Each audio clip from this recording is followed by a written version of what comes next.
Faute d'éléments précis, Jean-Yves Méraud ne peut pas se prononcer sur l'effondrement des immeubles de la rue Pierre-Mauroy. Il connaît bien en revanche le phénomène qui fragilise bon nombre de constructions à Lille.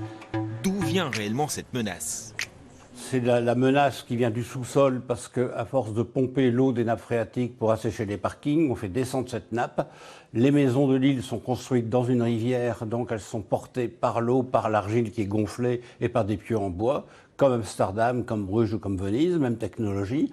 Et quand on assèche les nappes phréatiques, on crée des vides sous les fondations, et ça c'est le premier risque. Le deuxième risque, c'est la manie qu'on a maintenant de ouvrir des grandes ouvertures dans les murs porteurs mitoyens pour faire communiquer plusieurs cellules commerciales. Et les murs mitoyens, quand on les perce, on les affaiblit. Depuis plus de 2 ans, l'association Renaissance du Vieux-Lille alerte sur ces risques. Mais comment agir ? Les architectes des bâtiments de France et les services de la ville, les architectes de la ville, se battent pour empêcher ces percements. Mais quelquefois, les commerçants vont jusqu'à remonter chez le préfet pour essayer d'obtenir quand même l'autorisation. Je dis, c'est des cellules qui correspondent au parcellaire de la maison, parce que c'est le parcellaire qui assure la portance de la maison. On ne peut pas se permettre indéfiniment de continuer à affaiblir ces portances. Peut-on pour autant parler de vétusté de l'immobilier ? On ne peut pas parler de vétusté globale à Lille.